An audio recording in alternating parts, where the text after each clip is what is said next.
Hello बच्चों, कैसे हो आप सब। मैं ज्योति, आपकी हिंदी वाली मैम, आज फिर आई हूँ एक नए टॉपिक के साथ। आज का जो हमारा टॉपिक है वो चैप्टर से नहीं है, वो व्याकरण से, हिंदी व्याकरण से।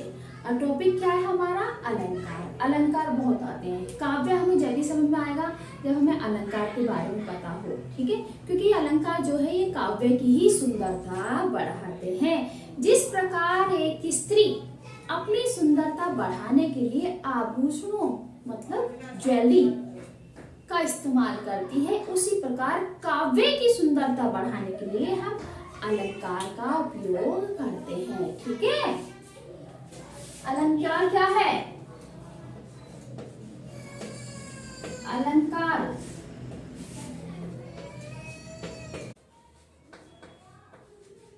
काव्य में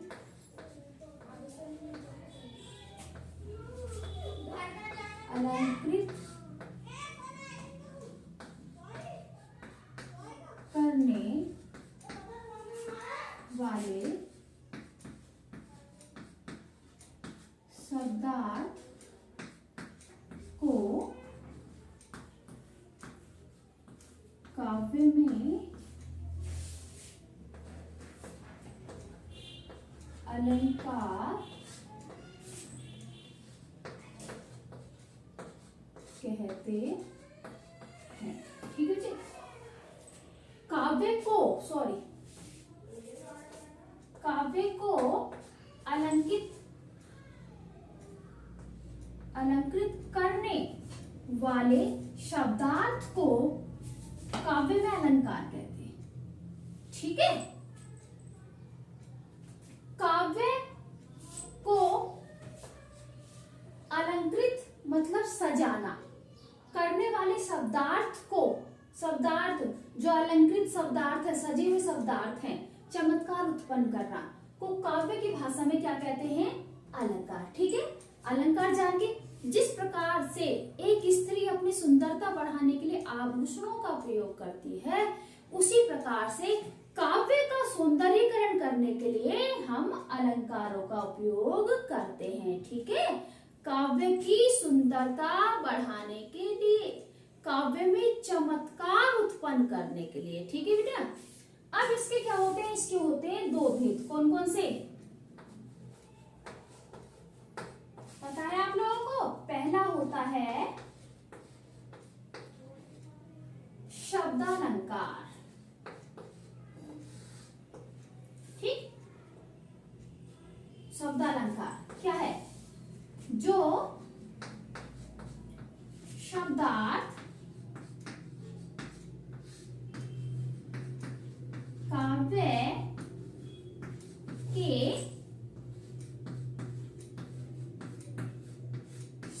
शब्दों में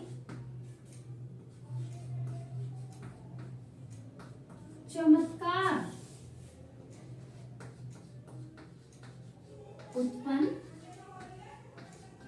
करें, ठीक है बेटा। शब्दालंकार क्या होता है?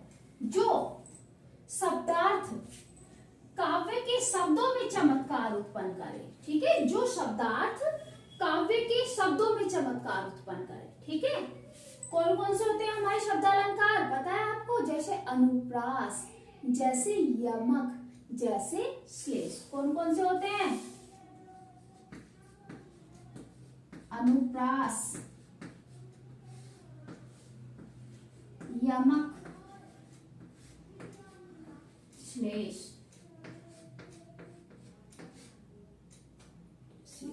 ठीक है भाई। अनुप्रास के बारे में जानते हैं? नहीं जानते तो हम बताएंगे। वैसे मैं बता दूं, अनुप्रास जहां पर काव्य में वर्णों की उत्पत्ति हो, ठीक है सॉरी आवृत्ति हो, जहां पर काव्य में वर्णों की आवृत्ति हो। आवृत्ति मतलब बार बार आना। और वर्ण कौन से होते हैं हमारे? का, खा, गा, आ, ये सारे हमारे वर्ण हैं। यमक, यमक का मतलब होता है बेटा बार बार, दोहराना, दोबारा। यहाँ पर एक जैसे शब्द एक से अधिक बार आते हैं, 2 या 3 आ सकते हैं, लेकिन अर्थ अलग होगा उनका। शब्दों की आवृत्ति, यहाँ पर वर्णों की आवृत्ति, यहाँ पर शब्दों की आवृत्ति, ठीक है।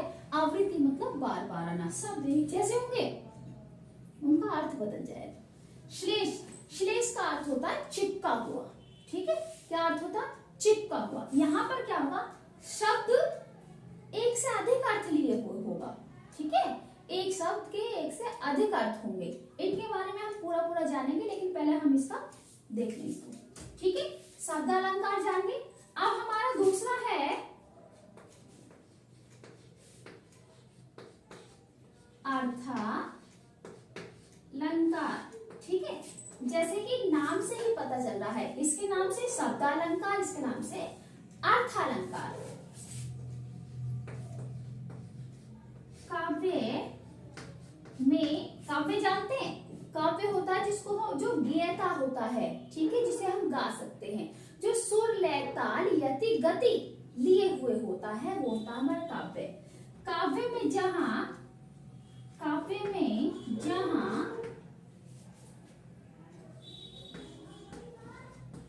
अर्थ में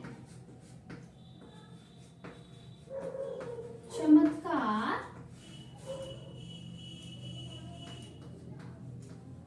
उत्पन्न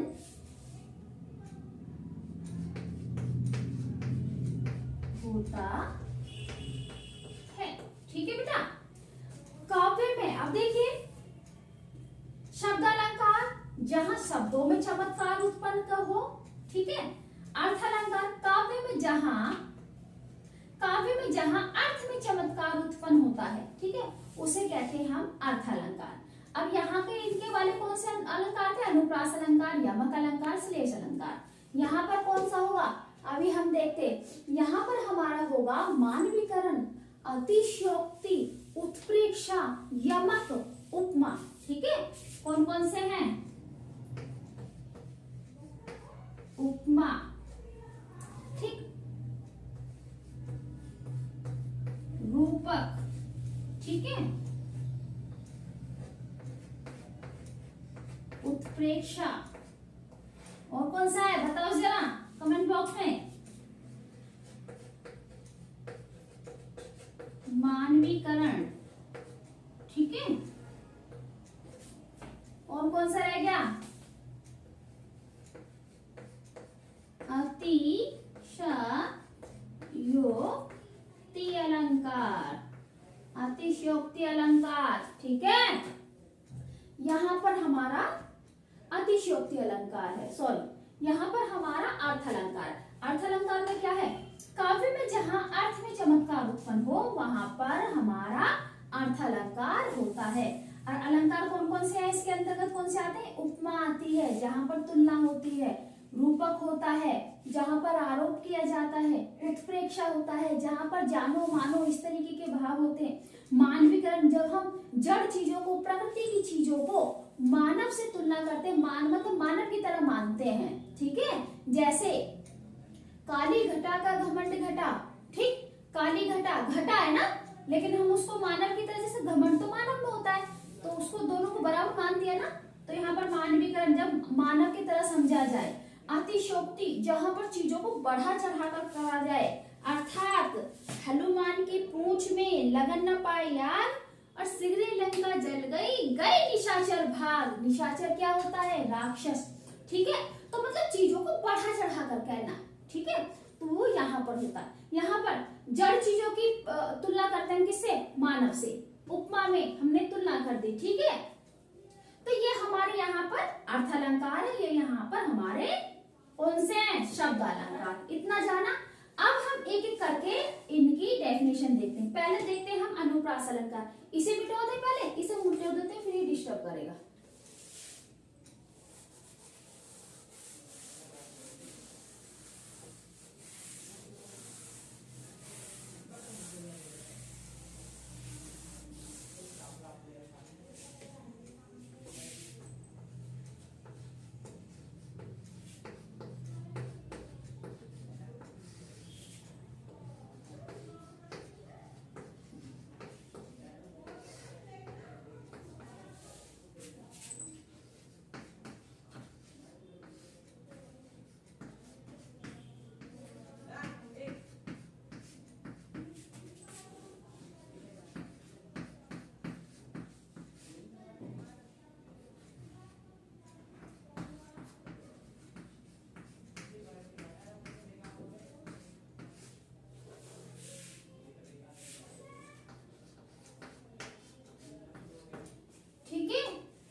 बॉक्स में। ठीक, क्या है, जैसे क्या होगा अनुप्रास का, हाँ, रघुपति राघव राधा राम। ठीक है, और क्या है एक और बताओ, चारों चंद्र की चंचल किरणें। ठीक है, जैसे क्या था, रघुपति राघव राधाराम, वर्ण की वृत्ति, कौन से वर्णों की आवृत्ति, रा रा रा। तीसरा क्या है, चारों चंद्र की चंचल किरणें, क्या है, चा चा। तो यहाँ पर क्या हो गया है, वर्णों की आवृत्ति हुई। यहाँ पर कौन से वर्णों की आवृत्ति हुई है, रे की। यहाँ पर कौन सी हुई है, चे की। तो कौन सा हो गया हमारा, अनुप्रास अलंकार। ठीक है बेटा, तो यहाँ पर हमारा ये अनुप्रास अलंकार खत्म होता है। कमेंट बॉक्स में हमें बताएं, इसके 2-4 उदाहरण आप और लिखकर बताएं।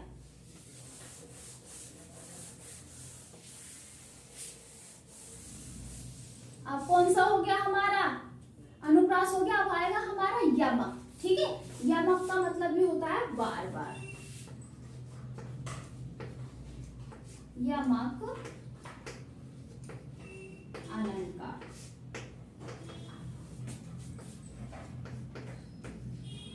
काव्य में जहां अनुप्रास में क्या था, वर्णों की आवृत्ति। अब यहां पर क्या आ जाएगा, शब्दों की आवृत्ति। आवृत्ति का अर्थ पता है फिर आपको, बार बार आवृत्ति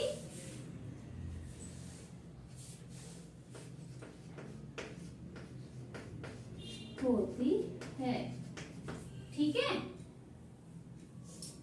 काव्य में जहां शब्दों की आवृत्ति हो, पहले वाले में वर्णों की थी, अब इसमें शब्दों की। आप देखेंगे जैसे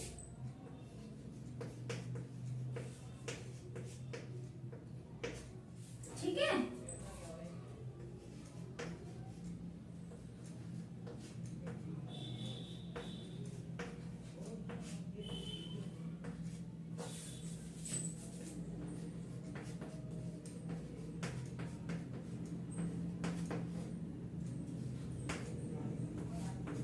ठीक है, यमक यमकते 100 गुणे।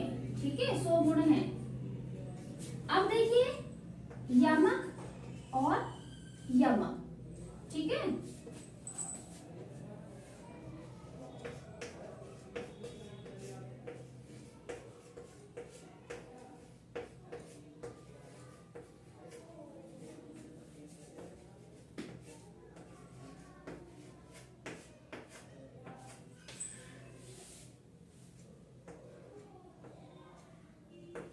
ठीक है, काली घटा का घमंड घटा। हाँ भाई, एक यमक का अर्थ क्या है बताओ, स्वर्ण। एक का क्या मतलब है, धतूरा।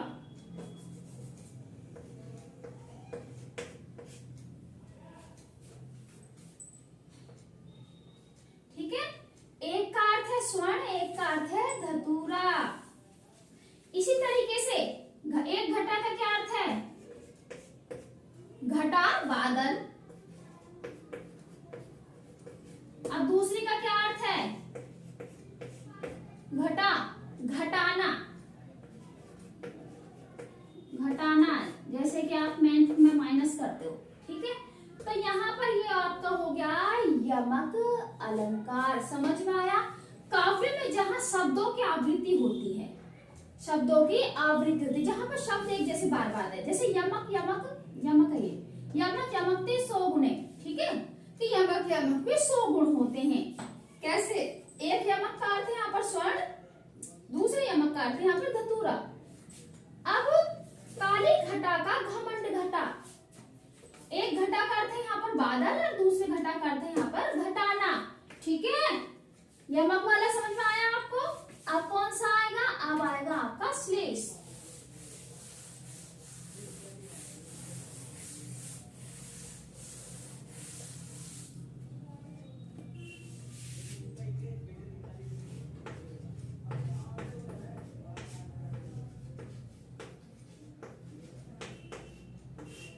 श्लेष अलंकार, यहाँ पर क्या होता है?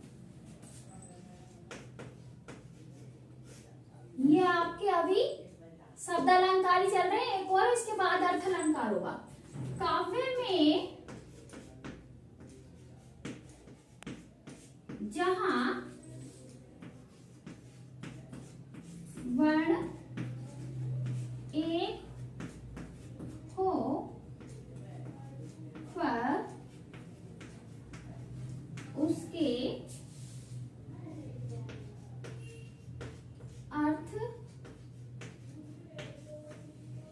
अनेक हो। काव्य में जहां वर्ण तो एक ही हो, ठीक है, सॉरी शब्द एक हो, सॉरी बेटा शब्द आएगा यहाँ पर, शब्द एक हो पर उसके अर्थ अनेक हो। जैसे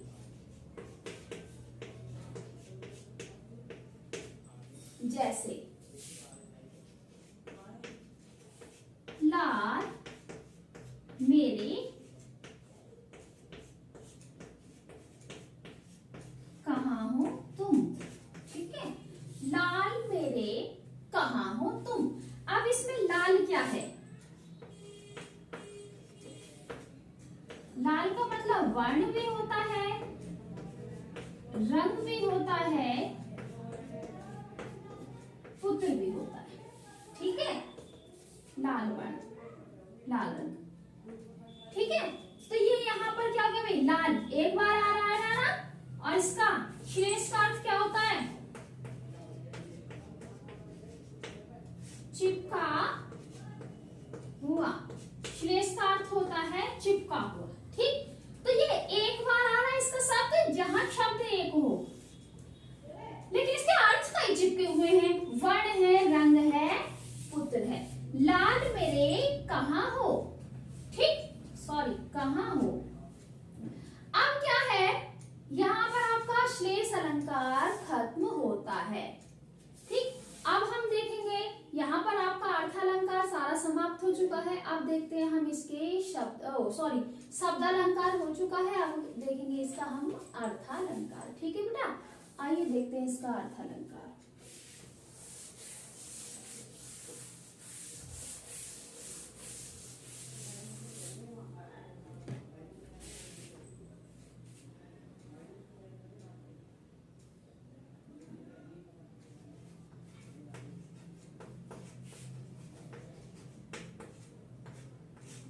अर्थ अलंकार, ठीक है, पहला कौन सा था हमारा अर्थ अलंकार का? उपमा। उपमा, अब देखते हैं हम उपमा कैसे की जाती है। उपमा का मतलब तुलना। ठीक है, पंक्ति में जहां, पंक्ति में जहां योजक चिन्ह, योजक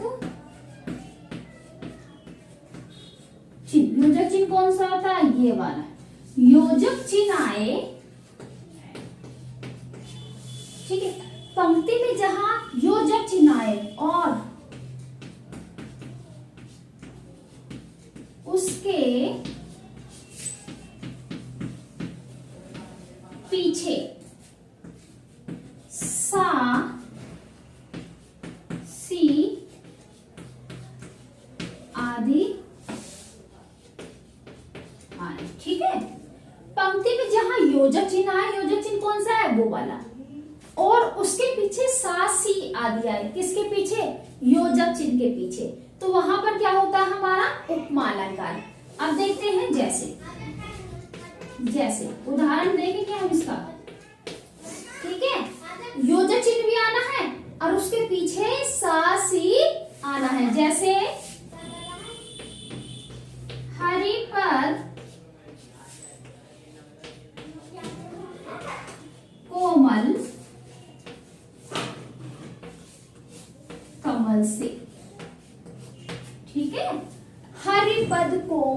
कमल से। हरि पद मतलब हरि के पैरों, श्री कृष्ण के पैरों की तुलना की गई है, किससे की गई है? कमल से। तो यहाँ पर कौन सा हमारा उपमा अलंकार। ठीक है, एक और देखते हैं।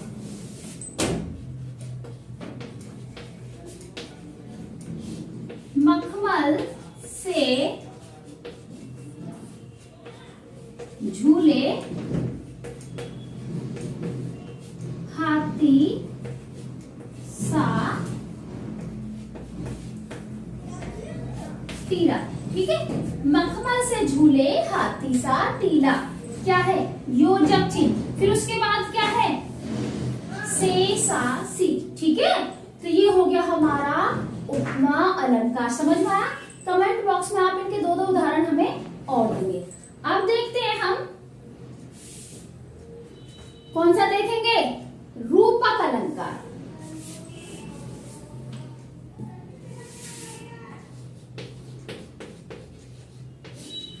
रूपक अलंकार पंक्ति में जहां योजक चिन्ह आए, ठीक, और उसके पीछे सासी आदि ना, ठीक है। रूपक पंक्ति में जहां योजक चिन्ह तो आएगा, यहां पर योजक चिन्ह आएगा, लेकिन उसके पीछे सासी से आदि ना आएगा। ठीक है, अब इसके उदाहरण देखते हैं हम।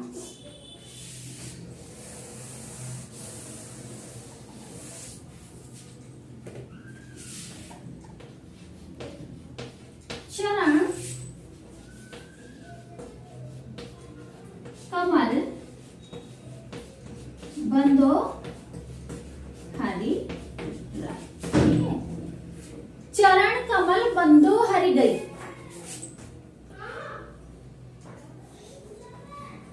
ठीक है, यहाँ क्या है? चरण कमल। यहाँ भी जो चरणों को कमल की तरह बताया गया है, लेकिन यहाँ पर तुलना नहीं गई, यहाँ पर बता दिया है। ठीक है, तो यहाँ पर कौन सा हमारा रूपक अलंकार। एक और देखते हैं हम।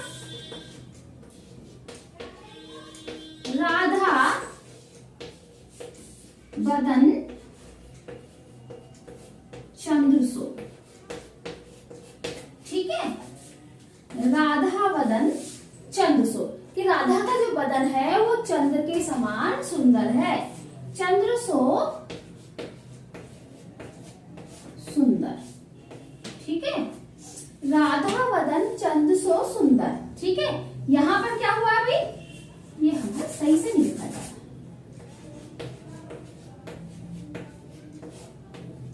राधा बदन चंद्रसो सुंदर। ठीक है, रूपक समझ में आ गया। पंक्ति में जहां योजक चिन्ह तो आए, लेकिन उसके पीछे योजक चिन्ह आए और उसके पीछे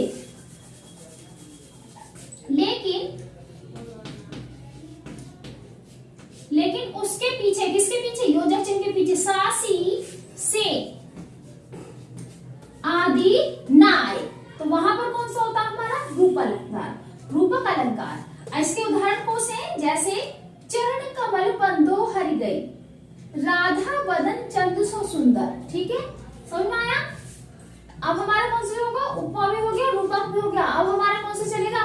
उत्प्रेक्षा अलंकार। ठीक है बेटा, अब हम देखेंगे उत्प्रेक्षा अलंकार।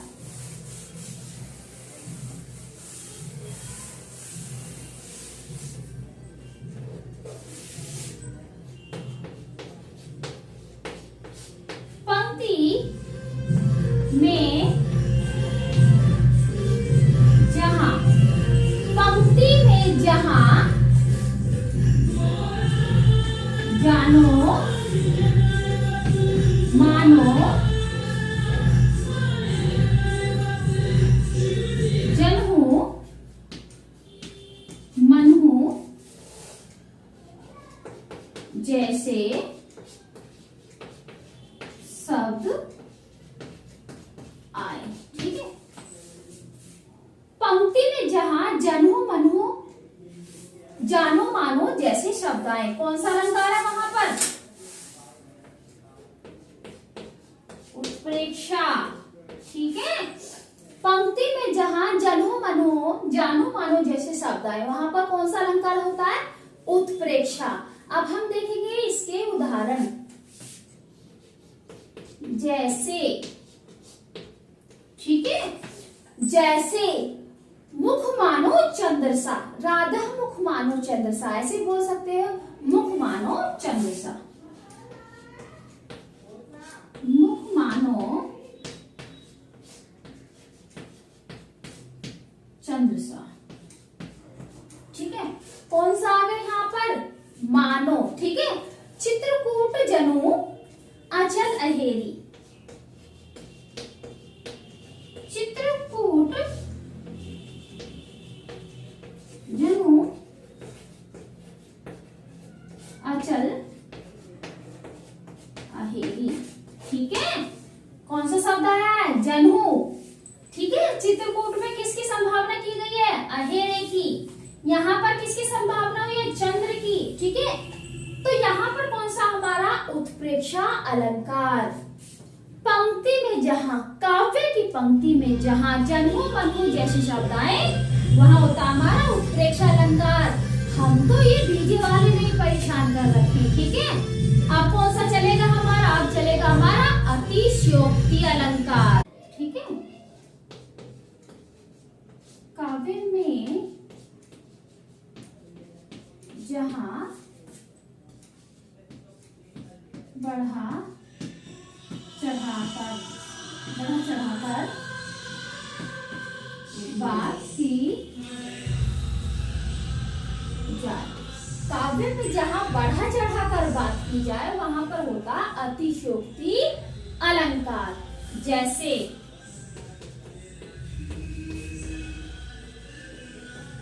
हनुमान की पूंछ में लगन ना पाई आग, हनुमान की पूंछ में लगन ना पाई आग, लंका सिगरी जल गई। ठीक है, गए निशाचर घात। ठीक है, क्या जहां पर अलंकार में बढ़ा चढ़ाकर बात की जाए वो होता है आपका अतिशयोक्ति अलंकार। जैसे हनुमान की पूंछ में लगन ना पाई आग, लंका सिगरी जल गई, गए निशाचर भाग। कि हनुमान की पूंछ में आग भी नहीं लगी थी, इतने ही सारी लंका भाग गई। ठीक है, मतलब सारे निशाचर भाग गई। ठीक है बेटा, यहाँ पर होता है हमारा अतिशयोक्ति अलंकार। अब हमारा लास्ट बचता है मानवीकरण अलंकार। ठीक है, कौन सा है? मानवीकरण अलंकार। ठीक है, इसमें क्या होता है? इसमें जड़ चीजों की तुलना मानव से की जाती है। क्या होता है? काव्य में जहां जड़ चीजों, ठीक है, जड़ चीजों की तुलना मानव से की जाए। ठीक है, जहां पर जड़ चीजों की तुलना मानव से की जाए वहां पर क्या होता है हमारा?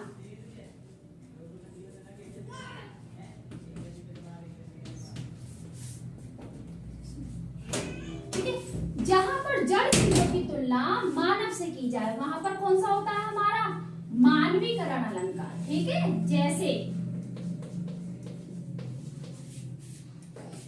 बादल आए बड़े बन ठन के सब। ठीक है, बादल आए बड़े बन ठन के सबर के, पाहुन आए जैसे शहर के गांव में। ठीक है, यहाँ पर बादल, ठीक है, बादल क्या प्रकृति की चीज है और उसकी तुलना किससे की गई है? मानव से।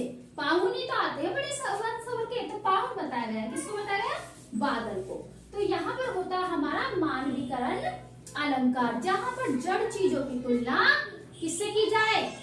किससे की जाए? मानव से। ठीक है, यहाँ पर हमारे अलंकार खत्म होते हैं। एक बार मैं रिवाइज करा देती हूँ आपके शब्द अलंकार। ठीक है, शब्द अलंकार कौन से हम आते हैं? यमक, श्लेष, अनुप्रास। ठीक है, अर्थ अलंकार रूपक, उपमा, उत्प्रेक्षा, मानवीकरण और अतिशयोक्ति। अगर यहाँ पर आपको कुछ समझ में ना आया हो तो हमें कमेंट बॉक्स में कमेंट करें। ठीक है बच्चा, टेक केयर।